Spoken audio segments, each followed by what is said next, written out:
What we have today is the finishing of a 40-hour class where the students actually get their hands on wildland firefighting.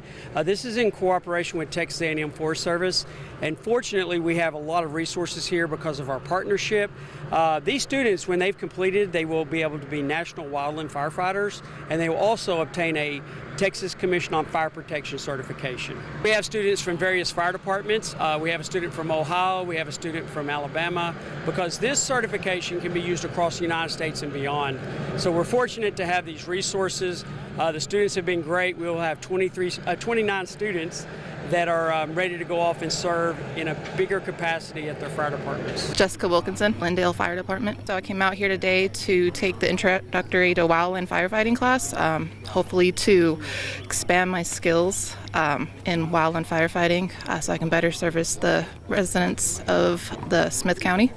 I just recently graduated the Fire Academy last week. I started volunteering back in February of this year. So this class has helped me better understand how different aspects of whether how fire behavior, how everything just impacts the community when it comes to handling wildfires. I feel that getting hands-on experience has definitely helped me better understand the tactics when it comes to controlling wildland fires. My name is Brian Green. I'm with Kilgore Fire Department. Basic wildland S130, S190 class, just to increase my skills on my wildland stuff. Class has been great. Today we dug a hand line. We gone over different tools and stuff like that. Just did a lot of hands-on stuff today.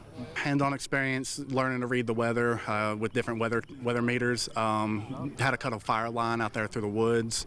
They're about to go over dozer operations and stuff like that. So there's different things we've done today. With all the fire, we do get a lot of fires, especially out in the woods, river bottoms, stuff like that. It's, with this class, it's helped me be able to understand how to read the fire, understand the weather, what's pushing the fire, the topography that we're going to be dealing with. So helps me better understand that, how to understand what the fire is about to be doing when it's happening. Scenario, he's down, you just came up on him, address the situation and get him out. Ambulance is going to meet you up top. Hey, what's going on, buddy? Really hot. Yeah, take his clothes off. Take his clothes off. You go that way and watch the fire. I've been an EMT for the last 11 years. We kind of just practice. We had a mock situation. We had somebody go down with a heat emergency, so we practiced what we do in that situation, how to load them up, carry them out of the woods to safety, and get them onto the ambulance when needed. So we're going to move this stretcher up right next to him. I'm going to roll him towards me. Under him. You know how we're doing? Watch the base of this. Yep. All right. You ready? Yep. 2, 3. All right, scoot this up here. I'm going to roll him back, and I'm going to roll him towards y'all. One key component is when a firefighter goes down the woods, you may be miles away from help, and these firefighters know how to effectively do the best they can for that downed firefighter, and a technique that not many people realize can be utilized in a very serious emergency during a wildfire. Knowing our past in East Texas, when we do have the dry weather, they will be more capable, safer, and be able to perform the duties and make sure they work as a team to make sure they get the job done, but yet not get injured on wildland fires here in East Texas. Because that fire's not going to burn once it gets to there. And he's got to get all that brush out of the way.